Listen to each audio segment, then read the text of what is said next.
प्रिय विद्यार्थी मित्रों, गुड मॉर्निंग।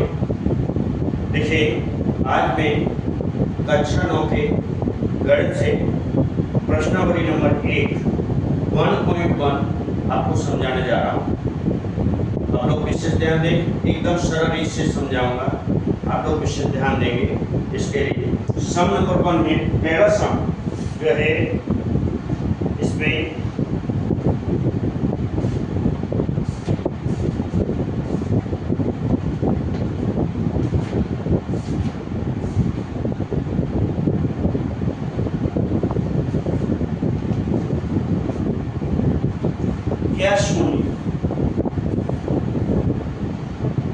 क्या शून्य पहला सवाल है, क्या शून्य एक प्रमेय संख्या है? क्या इसे आप PQ के रूप में लिख सकते हैं? क्या कह रहा है प्रश्न? PQ के रूप में लिख सकते हैं, जहाँ P और Q पूर्णांक है और Q बराबर नहीं है 0 के। जो सम नंबर 1 है, विशेष ध्यान देंगे आप कि ये क्या शून्य एक प्रमेय संख्या है? क्या इसे आप PQ के रूप में लिख सकते हैं, जहाँ P और Q पूर्णांक है, Q और बराबर नहीं है 0 के। ये तुम्हारा सवाल है। इसको तो प्रमेय पहला आता है, क्या शून्य एक प्रमेय संख्या है? क्या शून्य एक प्रमेय संख्या है? यस, क्या है? शून्य एक प्रमेय संख्या है। प्रश्नावली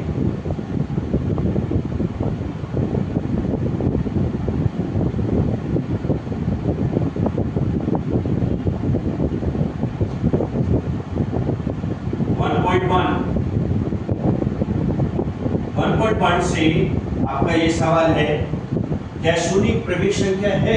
यस। तो क्या लिखेंगे आप? सवाल तो आप उसमें देख लेंगे बुक में, मैं यहाँ पर पढ़ दिया है, आप ध्यान देंगे। तो ये आपका ये जवाब होगा, आंसर क्या होगा? हाँ।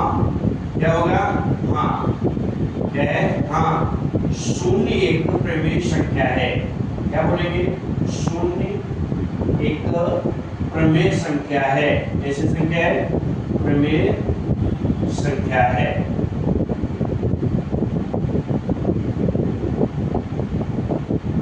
इसको आप इस तरह से बोले, शून्य एक प्रमेय संख्या है। इस तरह से आपको कहना है। और क्या कह रहा है इसमें? कह रहा है, क्या इसे आप PQ के रूप में लिख सकते हैं, पढ़ सकते हैं, लिख सकते हैं? हाँ। तो इसमें क्या है? शून्य एक प्रमेय संख्या है, क्योंकि इसको संख्या रेखा पर प्रदर्शित कर सकते हैं। इसको संख्या रेखा पर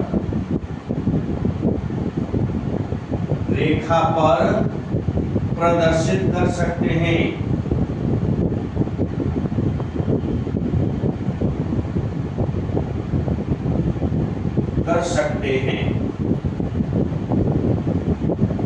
क्या लिखना है आपको? हाँ, शून्य एक प्रमेय संख्या है, इसको संख्या रेखा पर प्रदर्शित कर सकते हैं। क्या कर सकते हैं?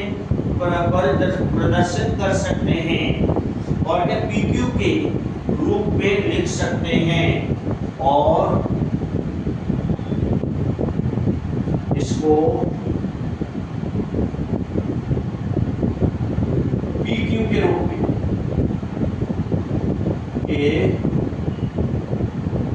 में लिख सकते हैं।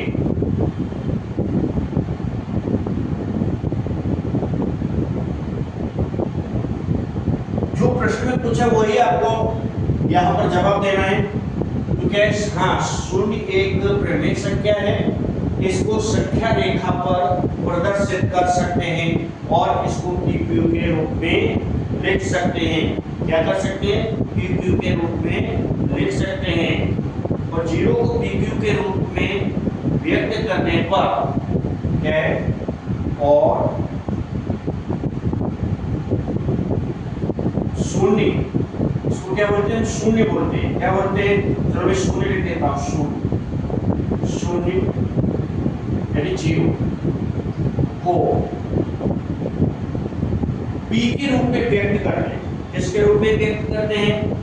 शून्य को, इसमें शून्य को पी क्यू के रूप में व्यक्त करने पर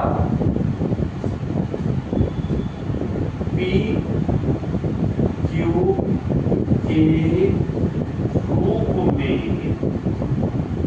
व्यक्त करने पर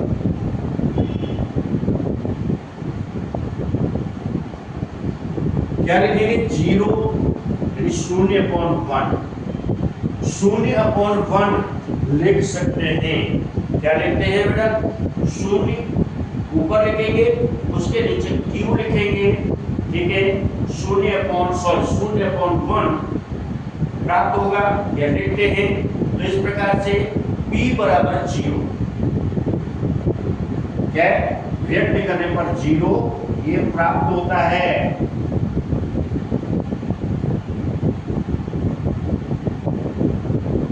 तो इसमें क्या कहेंगे? नेक्स्ट में क्या है? p बराबर 0 और q बराबर 1, p बराबर 0 और q बराबर 1 इस तरह से लिखेंगे, क्योंकि p और q, क्योंकि यहाँ लिखा है पी क्यू, क्या लिखा है? पी क्यू बराबर, तो p बराबर आप 0 लिखेंगे, q बराबर 1 लिखेंगे। क्या लिखेंगे? 1 लिखेंगे। q बराबर नहीं है 0 के, क्या है? q बराबर नहीं है 0 के, ये आपको लिखना है। ओके, इस तरह से सवाल पूरा आपका हुआ। बहुत इजी है, सिर्फ आप ये लैंग्वेज नहीं लिखते हैं तो आप लिखेंगे पी क्यू को हम किसमें? 0 को पी क्यू के रूप में व्यक्त कर सकते हैं, 0 अपॉन 1 लिख देंगे, फिर p बराबर 0 q बराबर 1 इतना भी लिखते हैं। क्या है? p बराबर 0, क्या लिखेंगे इसको? p बराबर 0 q बराबर 1 इस तरह से भी लिखते हैं। p बराबर p अपॉन q बराबर p बराबर 0 q बराबर 1 q बराबर नहीं 0, क्योंकि ये आपके सवाल में लिखा हुआ है। क्या है? ये आपके सवाल में लिखा हुआ है। क्या लिखा हुआ है? q बराबर नहीं है 0 के, इसको बोलेंगे q बराबर नहीं है 0 के। जरा इस सवाल को आप लोग देख लें, फिर मैं आगे का सम बताता हूं आपको। बहुत इजी है, एकदम इजी सम है, आप इसको देख लें। फिर सेकंड सम मैं बता रहा हूं। देखिए बेटा, सेकंड सम, सेकंड नंबर का क्वेश्चन है आपका। क्या है? सेकंड नंबर का क्वेश्चन है 3 और 4 के बीच में 6 प्रमेय संख्याएं ज्ञात कीजिए। 3 और 4 के बीच, क्या है? क्वेश्चन नंबर सेकंड है। क्या है? 3 और 4 के बीच, 3 और 4, 3 और 4 के बीच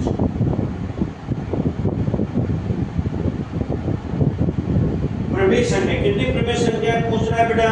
5 प्रमेय संख्याएं, बीच 5 प्रमेय संख्याएं, प्रमेय संख्याएं ज्ञात करना है।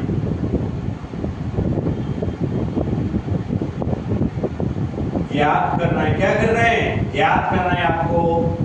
क्या करना है? ये प्रश्नवाचक यानी बताइए कितनी 3 और 4 के बीच, 3 और 4 के बीच प्रमेय संख्याएं बताइए।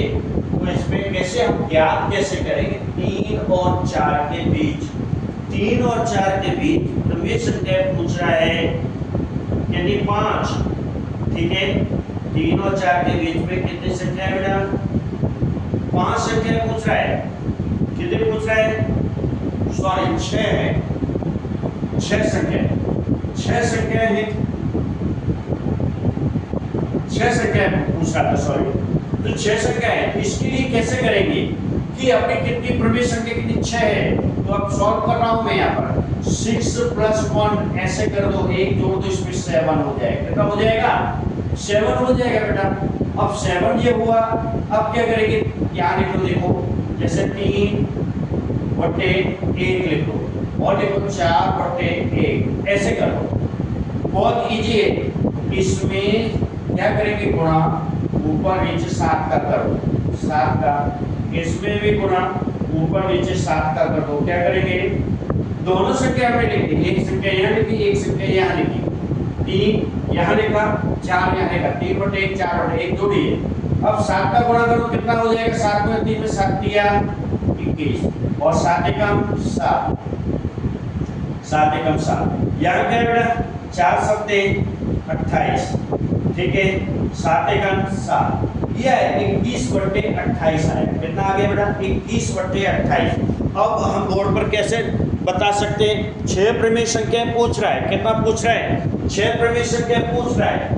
तो अपने ये कितना है 21/7 और ये कितना है तुम्हारा 28/7। अब देखो 21 को छोड़ करके संख्या लिखो पहले, यहाँ लिखो, क्या लिखेंगे, 6 प्रमेय संख्याएं।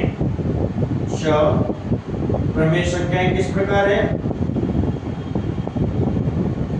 मैं बता रहा हूं, देखिए एकदम इजी।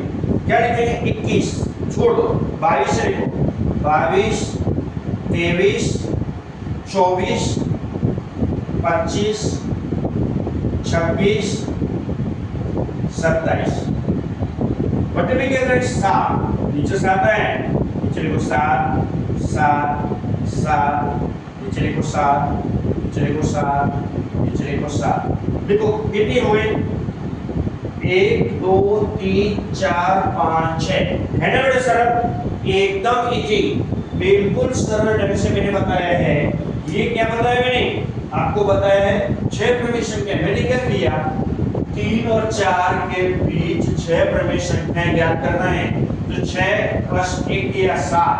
अब देखो 3 हमने पहले लिखा, फिर 4 बटे में 1, 7 से दोनों में गुणा किया, ऊपर अंश और हर, ऊपर का अंश बोलते हैं, इसको अंश बोलते हैं, इसको हर, अंश और हर, ये भी अंश और हर में 7 से गुणा, अंश और हर में 7 से गुणा करेंगे।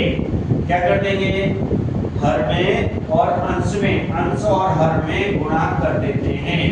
क्या करते हैं, अंश और हर में 7 से गुणा करने पर, 7 से गुणा करने पर अब क्या आया, देखो ये अंश है, इसको हम क्या कहेंगे, अंश, ठीक है, और इसको क्या कहेंगे हम, हर। क्या कहेंगे, नीचे वाली संख्या को हर बोलते हैं, क्या बोलते हैं, हर। अंश और हर। अब आप इससे ध्यान करें, अब पहली संख्या 21/7 आई, दूसरी संख्या 28/7, 21 और 28 दोनों छोड़ दो, इनके बीच की पूछ रहा है। यहाँ क्या लिखा है, बीच की, बीच 6 प्रमेय संख्या है, तुम बीच की 21 और 28 छोड़ करके बाकी 22 23 24 25 26 27 इस तरह से हमने लिख दिया। लिखने के बाद हमने क्या किया, जिनके लिए बट्टे में 7 है तो 7 7 लगा दिया। देखो 6 संख्या पूरी हो गई है, 1 2 3 4 5 6।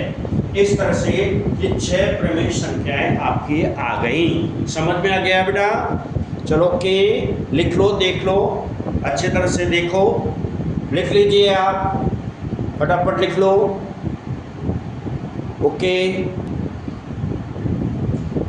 अब देखिए तीसरा सवाल।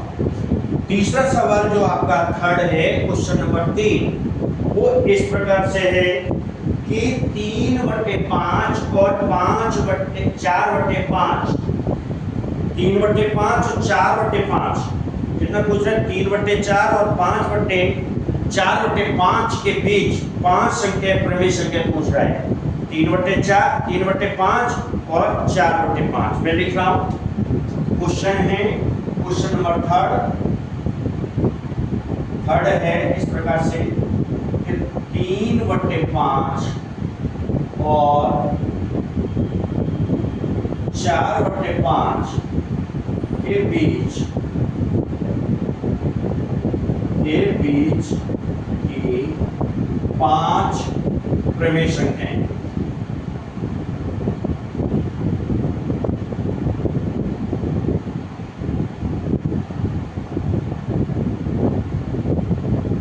संख्या ज्ञात करनी है। कितनी ज्ञात करनी है बेटा? 5। कौन कौन सी संख्या है बेटा? आपकी संख्या है 3/5 और 4/5। कितनी ज्ञात करी? अभी इससे पहले मैंने सब बताया, दोस्तों बोला पूछा था 6 प्रमेय संख्याएं। तो मैंने शुरुआत कैसे करी थी? मैंने किया था आपको 6 प्लस 1 कट गया था। इसी तरह 5 प्लस 1 कर देते हैं। क्या करते हैं, 5 प्लस 1 बराबर 6। कितना आ गया बेटा, 6।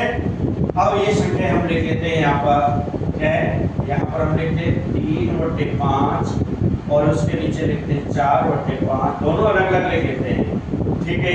और इसमें आपको अंश और हर में 6 से गुणा करना है, 6 से, क्या है, अंश और हर में 6 से गुणा करना है, 6 से गुणा करना है। क्या करना है, करने पर कौन सी संख्या प्राप्त होती है, देखिए आप गुणा करेंगे, यहाँ पर 6 अंश, ये भी अंश है, यहाँ भी आपको क्या है, गुणा करना है 6 का 6। अब इससे ध्यान दो, बहुत ईजी है, इसमें 5 प्रमेय संख्याएं ज्ञात करना बहुत ईजी है। क्या कर देंगे, बराबर 6 × 18, 18/6 = 30, 18/30 आ गया बेटा। यहाँ पर क्या, 6 चौक 24, 24/30, 30, 6 का 5 में गुणा करें, 6 5 6 का 5 6 = 30, 6 चौक 24, तो 24/30 आ गया।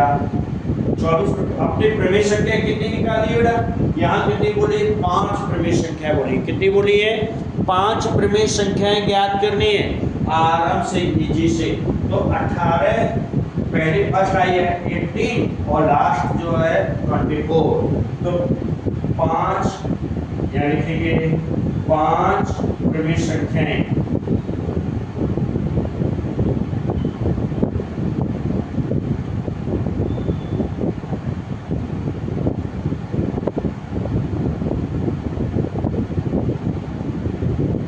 प्रमेय संख्या। तो कैसे लिखेंगे, पहले क्या, 18 और 24, 18 छोड़ दो, 18 बाद क्या आता है, 19 आता है, देखो 19, 20, 21, 22, 23, कितनी हुई, 1 2 3 4 5, बोलो है कि नहीं, सरल है, नीचे 30, फिर 30, फिर 30 इसके नीचे, सबके नीचे हर जो है 30 है, 30 है। ये 5 संख्या हो गई, प्रमेय संख्या हो गई, 19/30, 20/30, 21/22/30, 23/30। इस प्रकार से ये सवाल कंप्लीट हुआ। अब आपको आया, समझ में आया कि नहीं आया, ये देखिए एकदम सरल, इससे ज्यादा सरल नहीं हो सकता है कोई, ठीक है ना, एकदम सरल विधि है। 3/5, 4, कोई भी ऐसी संख्या पूछे, 5 पूछी जाए, 6 पूछे, 7 पूछे, 8 पूछे, तो अपने 6 + 1 7 + 1 कैसा कर दें और उसका उसमें गुणा कर देंगे। जब गुणा करने पर जो संख्या पहली संख्या ही आती आएगी और दूसरे में गुणा करेंगे तो दूसरी संख्या जी आती है, पहले जैसे 18/30 आया, दूसरी 24/30 आया, तो पहले 18 छोड़ करके 19 से लिखो, 19 20 21 22 23, नीचे के हर क्या है, 30 30 30, सबके नीचे 30, तो जो 30 30 है वही, क्योंकि दोनों में हर हमने बराबर कर दिया है, क्योंकि यहाँ भी हर बराबर, यहाँ भी हमने हर बराबर कर दिया, तो ये इस प्रकार से प्रमेय संख्याएं आ गई। कौन सी संख्या आ गई है बेटा, प्रमेय संख्याएं आ गई हैं। तो इस प्रकार से ये प्रमेय संख्याएं होंगी। कौन सी संख्याएं होंगी बेटा, प्रमेय संख्याएं हैं। आप इसको लिख लीजिए, समझ में आया, ओके। क्वेश्चन नंबर 4 है बेटा, कथन सत्य है या असत्य है, सत्य या असत्य। देखिए सत्य के लिए सही, असत्य के लिए गुणक निशान में क्रॉस कर देंगे। प्रत्येक प्राकृत संख्या एक पूर्ण संख्या होती है, सत्य है, ये बात सत्य है, क्योंकि प्राकृत संख्या में कई पूर्ण संख्याएं होती हैं, ठीक है। लेकिन प्रत्येक, सेकंड वाला क्या है, प्रत्येक पूर्णांक एक पूर्ण संख्या होती है, ये असत्य है, क्योंकि पूर्णांक में ऋणात्मक पूर्णांक भी होते हैं, ऋणात्मक भी पूर्णात्मक होते हैं, जबकि पूर्ण संख्या में कोई भी ऋणात्मक संख्या नहीं होती। यदि ये चीज देखो, पूर्णांक में ऋणात्मक पूर्णांक भी होते हैं और यहाँ पर कोई भी क्या है, ऋणात्मक संख्या नहीं होती। पूर्ण संख्या में ऋणात्मक नहीं होगी, लेकिन ऋणात्मक में पूर्ण संख्या तो होती है, लेकिन नहीं, इसमें क्या है, कोई भी ऋणात्मक में पूर्ण संख्या है, पूर्ण संख्या में कोई भी ऋणात्मक संख्या नहीं होती। ऋणात्मक में जैसे -3, -4, -2 ऐसा नहीं होगी। प्रत्येक प्रमेय संख्या एक पूर्ण संख्या होती है। यहाँ पर क्या असत्य है, क्यों सत्य, क्योंकि उदाहरण के लिए 1/2 प्रमेय संख्या है लेकिन पूर्ण संख्या नहीं है। लेकिन ये पूर्ण नहीं है, कैसी संख्या नहीं है, पूर्ण संख्या नहीं है, क्या नहीं है, लेकिन ये पूर्ण संख्या नहीं है। ये मैं नीचे अंडरलाइन किया और यहाँ पर देखिए, यहाँ इसमें ये अंडरलाइन है, ध्यान रखें, क्योंकि ऋणात्मक संख्या नहीं होती पूर्णांक, ठीक है, पूर्णांक में ऋणात्मक तो होती है लेकिन पूर्णांक में संख्या में ऋणात्मक नहीं होती। यहाँ क्या होता है, सत्य, क्योंकि प्राकृत संख्या में कई पूर्णांक संख्याएं होती है। कैसी होती है, कई पूर्णांक संख्याएं होती हैं, इसमें पूर्णांक संख्याएं होती हैं, ऐसा यानी कहेंगे।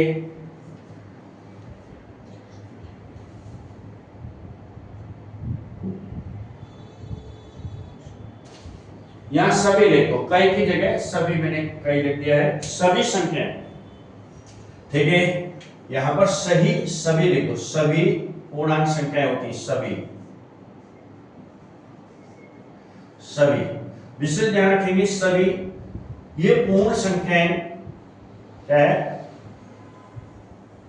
विशेष ध्यान रखें। इसलिए ये कारण बताया था, पूछा था, तो इसमें कारण हमने बता दिया है। इस प्रकार से सवाल होगा, ठीक है बेटा, ये आप लिख लीजिए, याद करिए।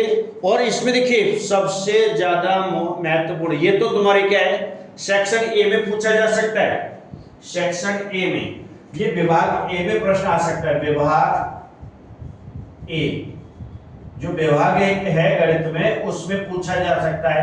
और जो पहला, दूसरा, तीसरा सवाल, पहला सवाल भी पूछा जा सकता है उसमें, और दूसरा, तीसरा तो मोस्ट इंपोर्टेंट है। प्रश्न 2 और 3, प्रश्न नंबर 2 और 3, ठीक है, मोस्ट इंपोर्टेंट है। कैसे हैं ये, मोस्ट इंपोर्टेंट हैं, अवश्य आएंगे, इनमें से एक में कोई आएगा अवश्य, ये नहीं आएगा, इसमें का दूसरा कोई प्रश्न पूछा जा सकता है, ये ए में पूछा जा सकता है, पहला क्वेश्चन भी ए में आ सकता है, ठीक है। तो ये एक क्वेश्चन है, विशेष ध्यान रखें, मोस्ट इंपोर्टेंट है। प्रश्नावली 1.1 आपकी मोस्ट इंपोर्टेंट है, विशेष ध्यान रखना है आपको, इसलिए ये 1.1 आप अच्छी तरह से आप करेंगे, ठीक है। चलो, थैंक यू।